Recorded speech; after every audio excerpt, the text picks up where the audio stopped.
Dave here, how are you? I'm going to do a workshop tour. This has been nearly 3 years since I did the last one, which was the beginning of 2018. It's coming up to the end of 2020, a year a lot of people would like to forget. We'll start off in the same position at the side entrance door to the workshop. We'll work around counterclockwise like we did last time.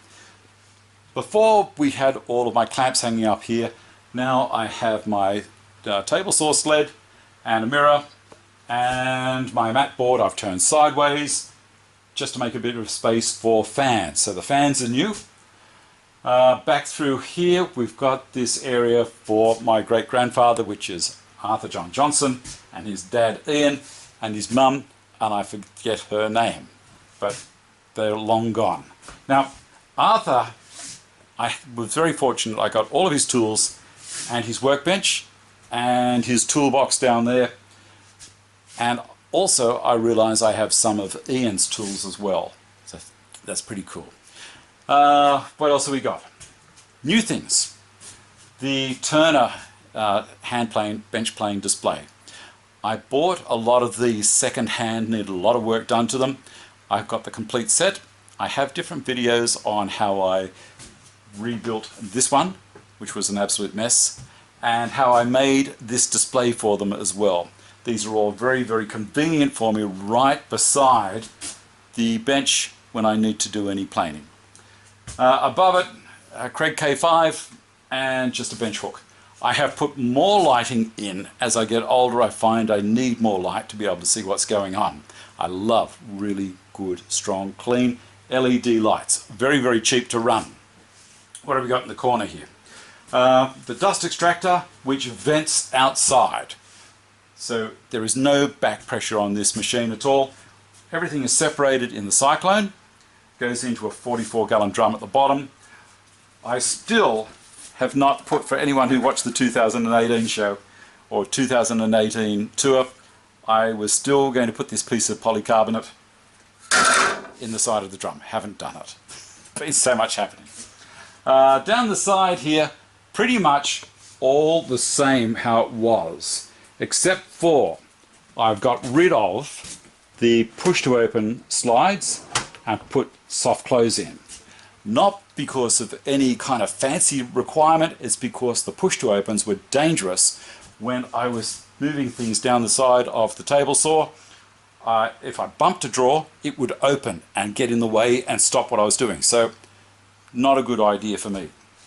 I've also put a soft close drawer down here so I can get the Craig Foreman out, and also the router of course lives in there.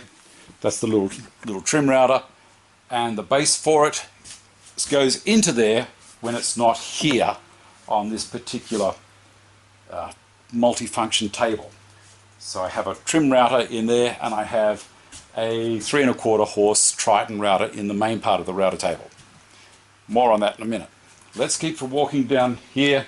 Last time the Capex wasn't in the bench, it was out in the garage on the DeWalt stand. This is fantastic. I love it. What we have here, apart from dust extraction that runs up through all of this 2.5-inch PVC piping, and then also down through that flexible hose to a cyclone under here, and running automatically off the small CT sys. Collection drum is recessed into the bottom of that drawer, or into the bottom of this cabinet. There is also another dust line coming from the big fellow underneath behind this kickboard that comes up. You can see the big hose here. That's a 5-inch hose to a blast gate, and it goes into this box, and the box has a hole, a slot right across the back. Collects an awful lot of the dust. So it has two forms of dust collection there.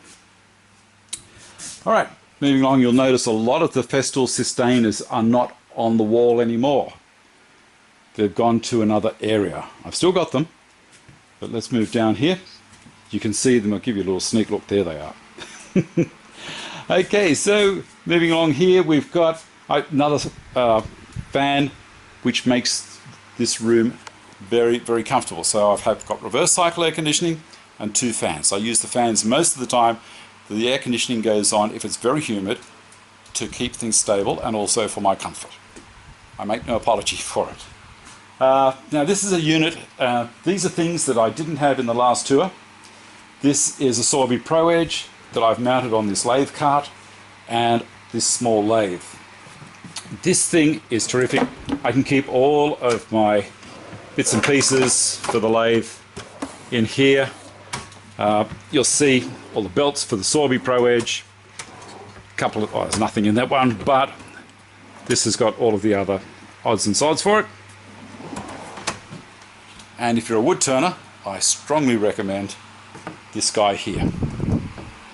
I use it for ordinary work, cleaning up bench planes, blades and chisels.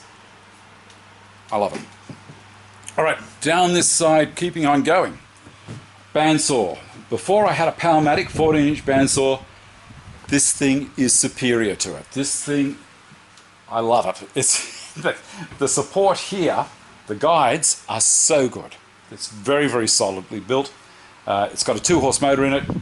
It does everything that I need it to do. Framing guns and what have you up on the wall. Bobbin sander or spindle sander, a lot of people call it. Drill press, still got that one. Works well, you know, it's a workhorse.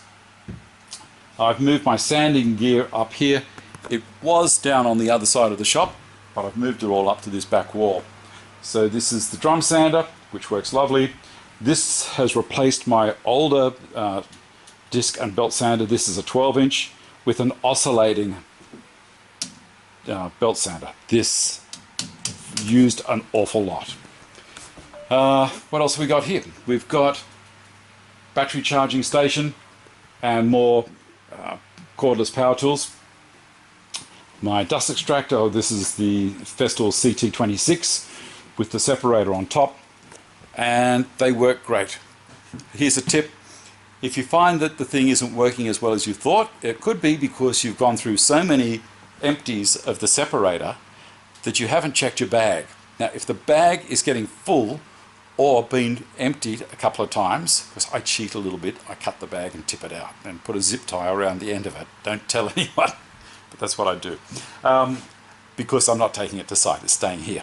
That will make a huge difference to how your inline separator works. Also, if you use the big hose instead of the 27mm hose, this is the 36mm hose, you get better suction. The Stanton bench, this is the Mark II version. This is a better version as far as I'm concerned. It works brilliantly. I use it all the time, absolutely all the time. What else we got? We've got the tracks for the track saw and also some levels and I've started putting hats and coats on the back of the door as well. Let me have a look. Let's go down to this part now. This is the old docking station that I had, and I liked it, but it was too big and I was going to sell it. No one wanted to buy it because it was too big, so I rebuilt the whole thing.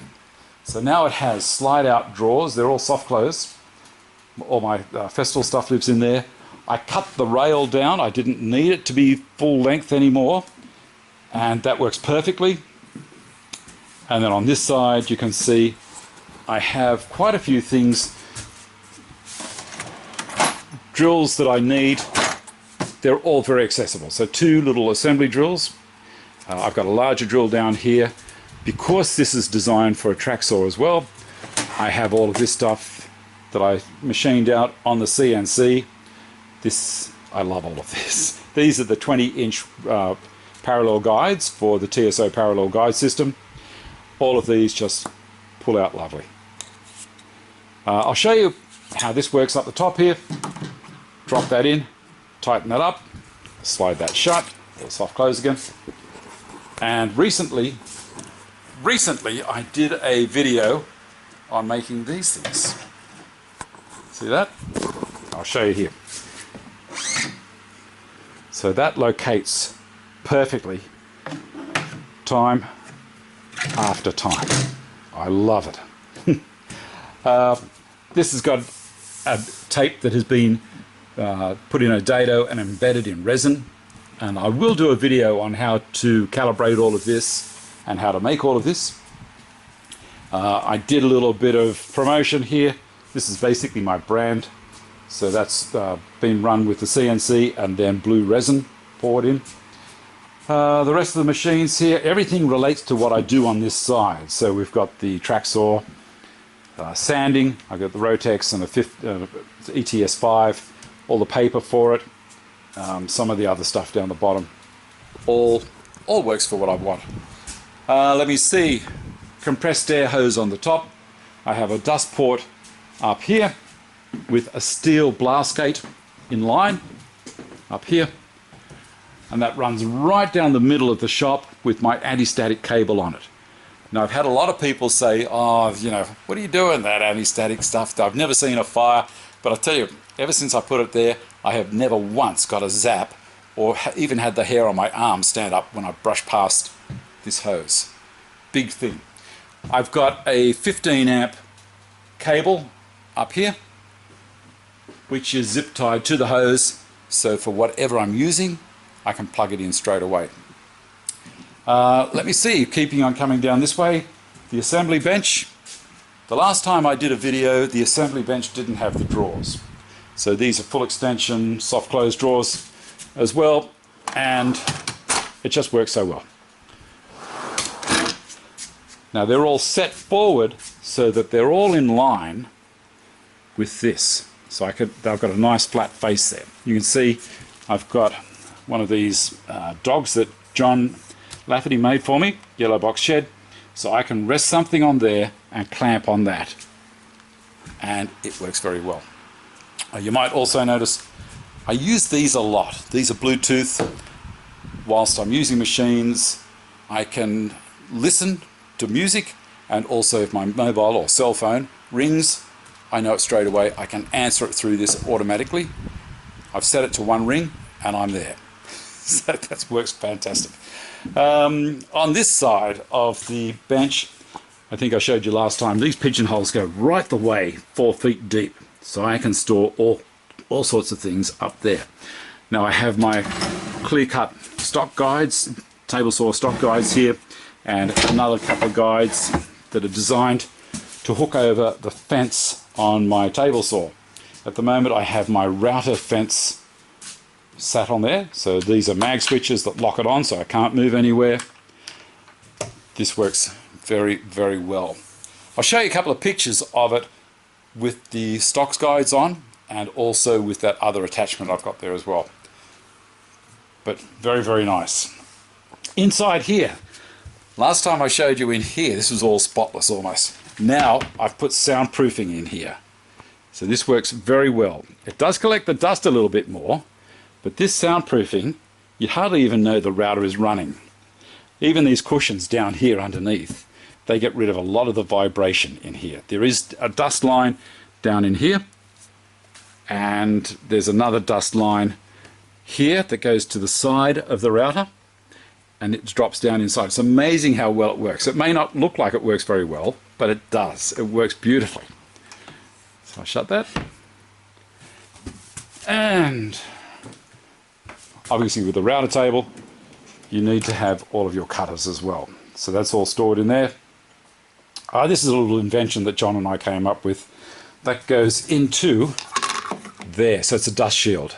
So as I'm cutting, it collects the dust. One of those little things. It was fun. Good fun to do. Let's go down this side. Now, obviously, the first thing we can see, all my clamps are down here now, where before they were on that wall. I didn't like having to walk all that distance, so now they're right here, very, very convenient to the assembly bench. Now, I'm going to tell you a couple of things about these tables. They are all the same height as my table saw. This, the outfeed down there, this assembly bench, my roll-around docking station down there as well is the same height. So I can go over there, and this will take us out to the garage. Also, I've got a sink in here now. There's a new under-over machine, which is just amazing. I love this thing to bits. It's possibly one of the best investments I've made in this workshop. Absolutely love it. I used to be against a multi-purpose machine, so you'd have to stop it in one process, take it from being a jointer into a thickness planer, but this one does it so easily, it's fantastic. All right, past here we've got the slow speed grinder, wet grinder I should say, the clamps I've shown you, cabinet here for things that I really don't want exposed to fire. It's a steel cabinet. I don't know if it'd be fireproof, probably not, but all right, from here, from the steel cabinet, we'll go into the garage, and now this has basically become an area for my CNC. You might remember that I did a big transformation in this room. This room was full of junk. The floor, the concrete on this floor was powdery, so I sealed it with an epoxy flooring finish. The rack there was over there and had a whole heap of stuff that I thought I'd need one day, but I had to be ruthless and got rid of just about all of it. What else? Okay, so the process when I get some plywood or melamine sheeting or any sheet goods is the garage door, which now has insulation as well. All of this adds to just being a really nice place to hang out and also reduces sound. When I buy the material, I back the trailer down to the garage here, open this door up, that table over there, I wheel out, I slide everything off the trailer onto that table, then the table I move over to the racking over there and just slide all the sheets up into the racking. It's so easy. Then if I want something from there, I drag it out again, back onto that table and slide it onto the CNC. Now I'm very fortunate to have this CNC that will take a full 8 foot by 4 foot sheet of ply. I love this machine. This cabinet I built for it as well. A lot of these things I'll build on the show, the live stream show on Sundays. So if you want to catch up with those things, by all means, it's kind of a random affair. I might start a project and work on it for a few weeks, finish it off, and then maybe we'll do some tool sharpening. It's whatever I'm doing at the time, and it's unedited. It's very scary sometimes. Anyway, this cabinet here has got a few drawers in it. The top drawer is designed for all of the gear for the CNC. The laptop that runs it, metal detector, very important, all the different cutters, ER20 collets, surfacing bit, all of these I use for lockdown. These are all 3D printed for me by John from Yellow Box Shed. There's a whole heap of things in here. So, works great. It's on wheels and it's the right height to roll straight under over here. So it keeps the room clear. You'll see over on the corner there, I have got the mobile timber cart. I built that on the show as well. And that works very, very well. The dust extraction comes up and across in a 4-inch line, goes outside. It's not part of the same dust extraction system that is in the workshop here. So we're going to go outside here. And it's a bit of a rainy, gloomy day. But there is the inline separator with another 2-horse dust extractor on top. Now these things are rated at 1200 cubic feet a minute. I think they push out closer to 2000 because you'll see there is no filters connected. There is a silencing baffle around that and a full silencer in line. And then this is all 6-inch and then it vents straight outside. The separator is fantastic. Will I do it again? Definitely. Little window in there to let me know if it's full or not. The only thing that I might do is I might put some really heavy rubber around the actual area the impeller is, and that will reduce vibration big time. Beside it is the compressor. This runs the pocket hole machine and also feeds the compressed air line inside the workshop as well. What else have we got here? Down here, just a cabinet that has a whole lot of junk in it. No, it's not too bad. It's got stuff for the CNC, Allen keys, getting into spanners and sockets and all of that kind of stuff. Very, very handy. I don't know if there's anything else really to show you guys. Main thing is a lot of light. The creature comforts as I'm getting older. Plenty of clamps. And this, which I'm so glad I never got rid of it. Alright, that might do us for the shop tour. Thanks for watching. Look after yourselves. And give me a thumbs up if you like what's happening with my channel. And don't forget to subscribe. And we might do another shop tour early 2021.